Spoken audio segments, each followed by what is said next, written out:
On this episode of Real Wins, we review 10 questions to ask before hiring your multifamily brand and marketing agency. We break it down into 4 key buckets: strategy, brand, demand, and enablement. This was a really fun discussion in a rapid fire format, so let's jump into the conversation. All right, Mike, welcome back to another episode of Real Wins. Great to have you here. Yep, looking forward to the conversation today. Got a good one, I think, lined up. We do. You mentioned earlier that you had a marathon day yesterday, and I laughed and I said, yeah, Mondays are usually marathon days, but you actually meant that you had a marathon day there in Boston because of the Boston Marathon. So were you out there catching the sights and sounds and smells of all those runners? Yeah. I love how you ended with smells of like the sweaty runners or something. Jesus. But yes, I did enjoy it. It's a great day in Boston. It's a great weekend in Boston. It's so much fun. Obviously, it's one of the most famous marathons in the world. And we're lucky enough that our headquarters office is actually right overlooking, basically a block away from the finish line on Boylston Street here in the Back Bay. So yeah, we had a bunch of people at the office watching, looking out the windows, cheering people on, going up and down to the street. And it's, throngs of people yelling and screaming and celebrating. And it's really just a pretty magical day in Boston overall. That's awesome. Yeah, I saw that the winning marathon time was definitely a lot faster than I could do even 1 mile. So it's super impressive what humans are capable of. Definitely at that distance, but just in general. Like doing 1 mile like that, let alone 26 and plus. Yeah. It's like actually absurd. It's absurd how fast they run all 26 of the miles. It's like, I don't even, it's one of those like sporting feats that I just don't understand how it could possibly work for a human body to run 26 miles in like less than 4 minutes. I never really know how to wrap my head around that when I do like a 3-mile run over lunch or something, and I'm struggling to do like 7.5, 8-minute miles, and my heart rate's, blowing up at 185. I just think to myself, how are these people doing that for, 2+ hours at a time? I don't understand it. It's really cool. No, I've never done a marathon, nor will I ever. I don't think so, but it's amazing to see. Yeah. Well, let's jump into what we're chatting about today. It's a really it's a meaty one, so I think we're going to kind of run through it as quickly as possible to cover as much as we can, and that is questions to ask any team before you're hiring them for your multifamily brand, for your multifamily go-to-market strategy. What do you need to be asking these agencies? We've narrowed it down to, I'll call it 10-ish. There's probably more to ask, but we've broken them down into these categories that we kind of consider the key categories to have in mind, and that is strategy, brand, demand, and enablement. And we have a lot to dig into here. So I think, Mike, you were going to kick us off with these questions. I'll kind of jump in, give my quick 2 cents. I know you'll have some color to add, and then we can kind of move on to the next one. And I know these episodes are a little shorter than the full Transforming Cities episode, so we'll do our best to get through these. And I don't know, we'll see how this goes. I'm excited.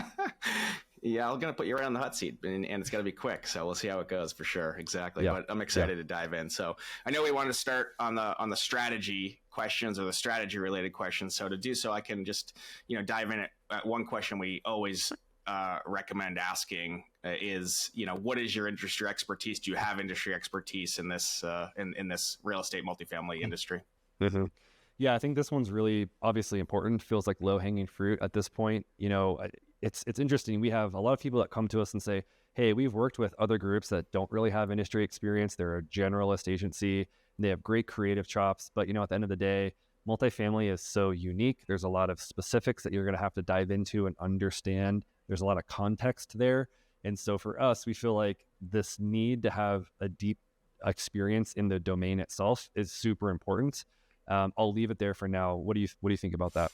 Yeah, exactly. And I would add, we've had plenty of experience working with, many agencies in the past on our side, and some of them who are really great and fantastic and do excellent creative work, excellent marketing work, but did not have real estate specific expertise. And there was just a huge gap in understanding. And, there's a big spread between an agency that can do really good marketing in almost any other field, whether it's even, B2C, B2B, consumer goods. But real estate and multifamily is just such a different experience in terms of how to attract tenants, but even all the layered in technology and property management software you need to integrate with and all of that stuff, that it's so important to find someone with deep expertise in the field. Right. So, yeah, totally agree.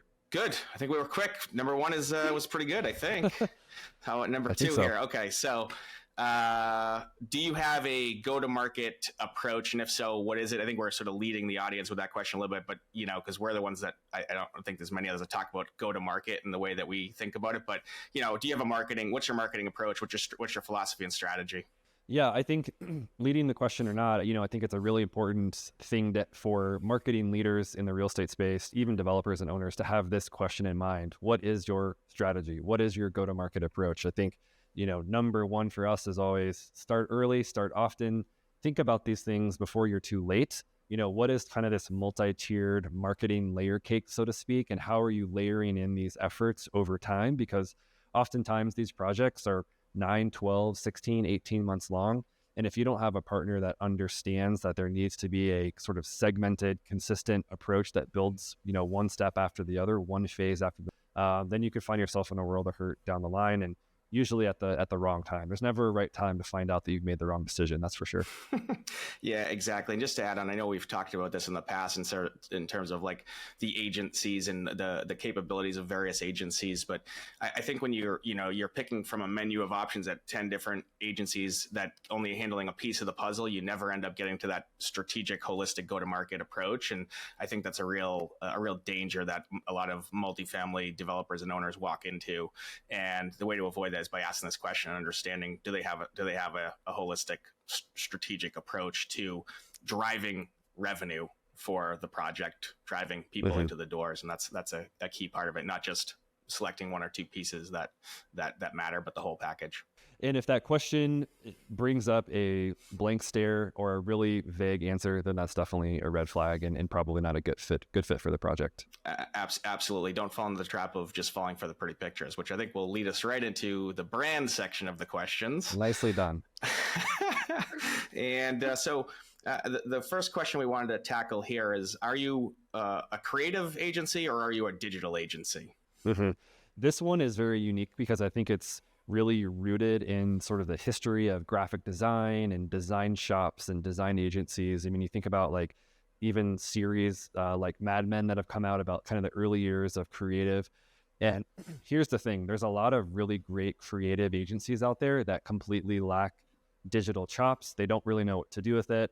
And going back to our first section on strategy, that full go-to-market strategy is going to contain a lot of digital assets and a lot of digital deployments. And so if you're working with a creative team that can only handle raw creative or graphic design or printed collateral, then you're only getting, let's say, a third of what you really need for that full strategic rollout.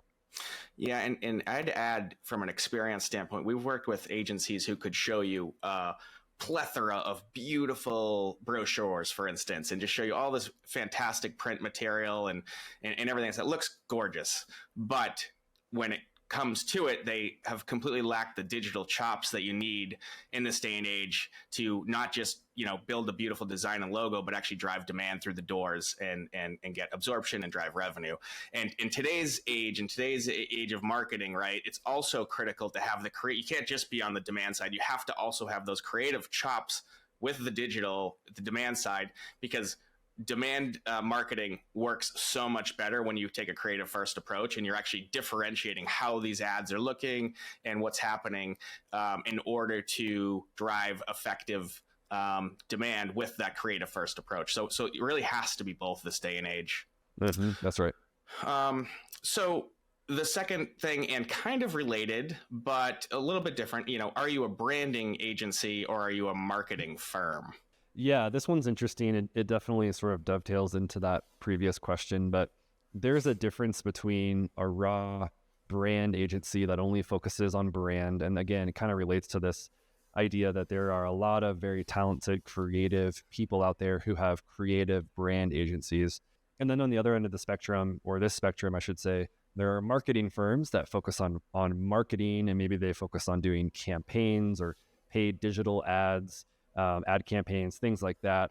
And they're not really connected. They don't do both. They don't have the ability to kind of bridge that gap between the brand that they've put together and the marketing that needs to come from that for being a part of a go-to-market strategy. And so I think it's important to understand, again, like what you're getting from an agency, because There are so many different agencies under the sun, and just a brand agency, again, isn't going to get you everything that you.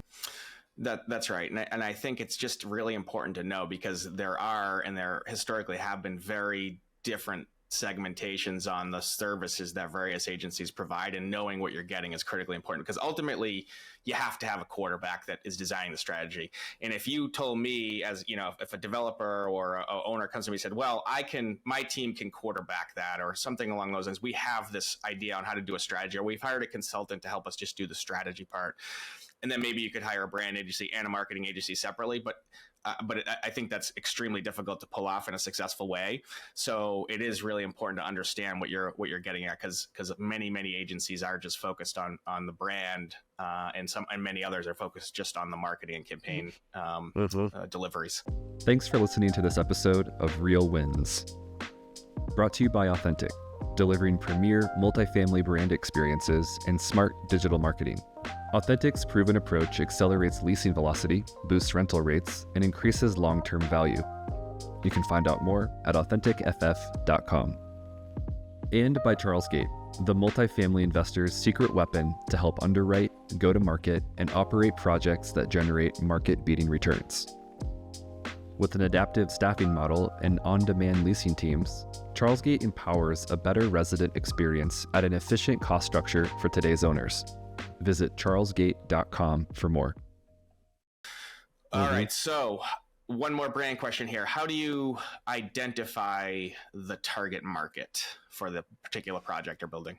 Yeah, this one I think we put under brand because, at least in my head, it's such a big part of the branding process as you're coming together with research. You're putting together a name, a brand, a position in the market, and so forth. This is an important one to ask because, generally speaking, generalist creative agencies are going to give you kind of a pie in the sky, 50,000 foot kind of vague, kind of blanket answer. And I think if you are going to be working with someone who you need to understand the multifamily industry, you need to hear specifics around target markets, renters, renter journey, what people are looking for in terms of amenity mix, maybe competitors in the area, like really getting into the weeds a little bit with how they plan on identifying that target market, working with you, of course, but vague kind of like big picture ideas is not the answer that you want to hear.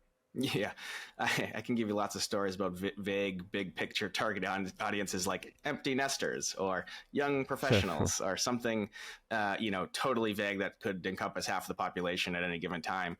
And so I think the other interesting thing about this question is it is very much sort of a crossover between brand and strategy in a lot of cases. And it's critically important. This is where that industry expertise comes in so handy that you can, because once you're really diving into the target audience, you can start to really effectively develop both strategy and a brand to how you're going to attract them to the property at scale, such that it drives the results we want to see. So that's where there's really critically important to have deep industry knowledge on how to attract a particular set of residents that are willing and able and attracted to the property over and over again.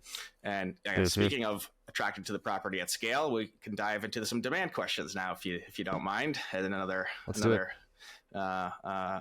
segue there. So perfect transition.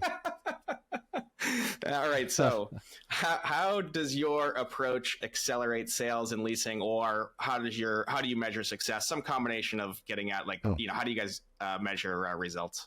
Right. And these are two great questions on their own. I think they're two good questions that you could use sort of as one. But, obviously, if you're going to invest into a marketing agency, multifamily marketing agency that has a go-to-market game plan for you, you need to get into their heads and understand what it is they're focused on.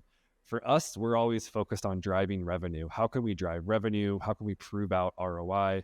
At the end of the day, we feel like pretty pictures, they're one thing. Running cool ads, that's another thing, but that's not really the aim. At the end of the day, you need a group that is really thinking about your success on the project. And at the end of the day, real estate is money. And how do we really get at driving revenue with our strategy? Yeah, and I agree with all of that, of course, but just to put a fine pin on it, it's like I think there's such a gap in understanding that the whole point of marketing is to drive revenue. So faster absorption, higher, rents or prices in a sellout combination. And it's so critically important to think in those terms instead of just, saying, oh, we'll do this kind of campaign and drive more leads, or we, create this awesome messaging we think might work, but we don't really know. And if you're not actually designing a program that is about driving revenue, then analyzing it and adapting it as you go, you're missing the point of marketing, which is ultimately to drive revenue and generate a positive return on investment on your marketing spend. So that's just such a critical way to think about how that is thought about and measured.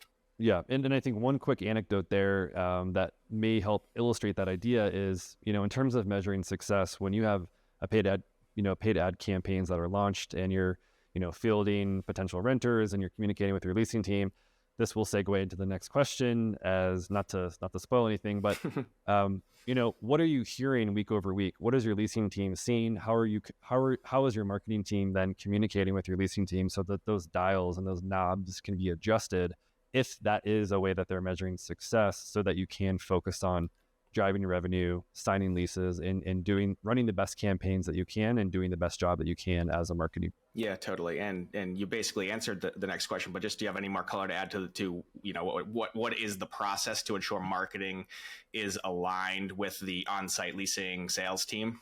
Yeah, if you're asking this question of potential partners, and again, you get a stare that's, sort of staring off into the distance, or a vague answer, what you really want to hear in this sense is a team that is going to be connected and wants to be connected with the on-site team and with the leasing team, so that during lease up there is a communication between marketing and sales. Because when marketing and sales breaks down, well, there's going to be a problem with your sales, and there's probably already an issue with your marketing. And so for as much as you can push for it, make sure that your marketing team is collaborating and communicating with your leasing team on a weekly, or at a minimum a monthly basis, to understand the performance on site, to then adjust what's going on the marketing side. Super valuable, super important in the success of a lease up. Yeah, and one of the most important things, I think, in any aspect of marketing as a concept is being close to your customers, and nobody's closer to your customers than the people on site that are talking to them every day, doing tours.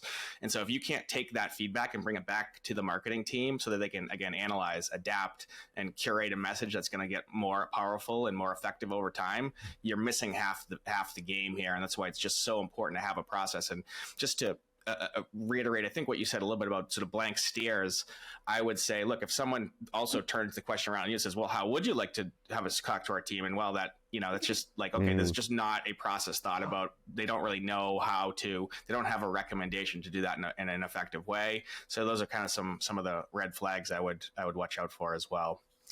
Yeah, that's a great point. So to dive in, I think we're pretty good on time, but we're running low, so we got to go to enablement here. Enablement or operations of the marketing agency. So first question here is: do you have web capabilities in house? What are your tech capabilities? As it, whether it relates to website or other marketing services. Yeah, this is a similar sort of thought process and answer to some of the other questions. But, again, there are a lot of really great agencies out there that don't really know how to build websites. They don't have a team in place to do that themselves.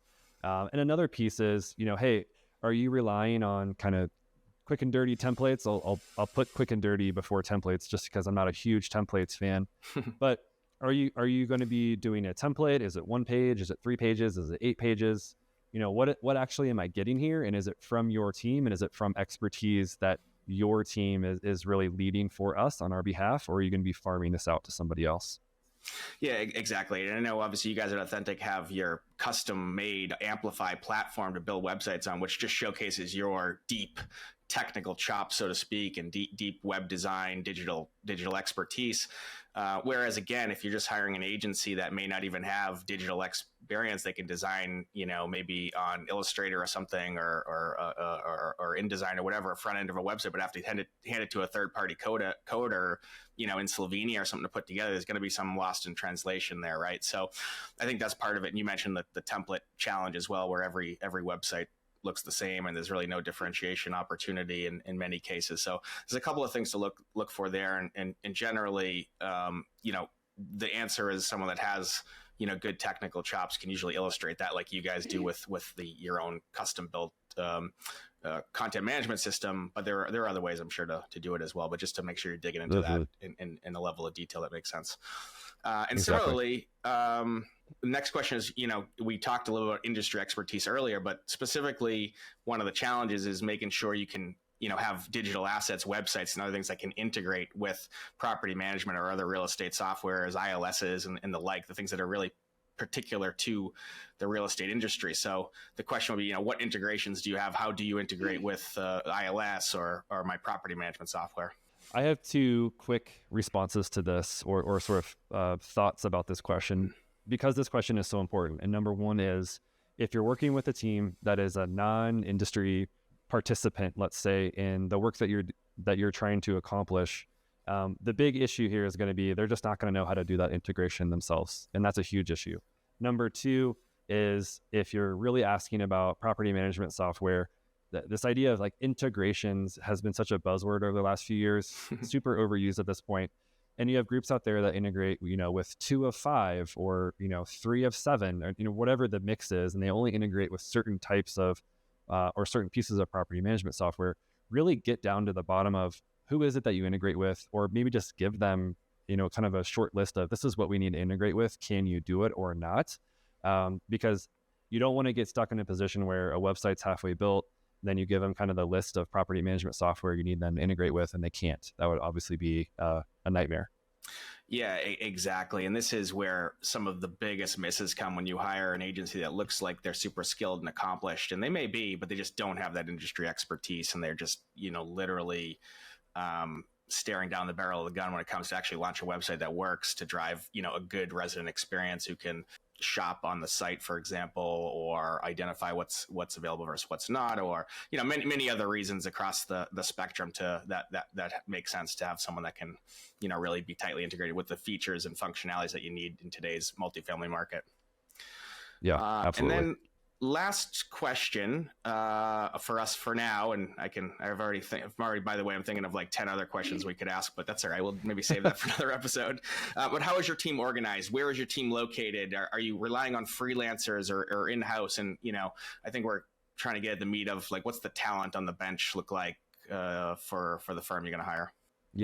Yeah, let me just say, I don't think that there's like a wrong way to do this, but I think there's definitely many ways that this is being done across the industry when it comes to, agency partnerships. For us, we approach it as a remote team. We feel like we can get the best talent possible from anywhere. We're not relying on sort of contract relationships, one-off here or there. And then, this drives the point home, but cohesive industry knowledge. Everyone's on the team working on multifamily projects every day of the week. It's not like a side project for that. And I think that's super. Yeah. The only one piece I'll add there, I think, is fundamental. I think what you're seeing today is this evolution of these small, solopreneur type setups or consultants who come in and might have, it's just them or a really small team with a lot of outsourced contractors or other folks. They might come in and offer, usually a lower price to get project work, but what you're not getting is really this deep shared talent expertise in many cases that you can get with a more full service, full agency with real team members and employees that are working side by side day in, day out and collaborating and really being innovative together. And just as a red flag to mention. And I'll end with one quick story.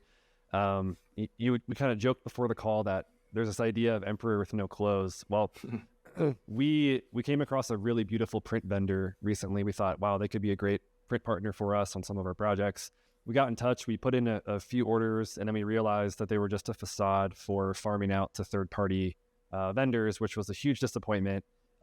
Pretty pictures, pretty facade, but unfortunately, really nothing underneath that facade that was of much value to us, which is unfortunate. But that's, again, should have taken our own advice, dug a little bit deeper into that up front to really learn how they work and do things.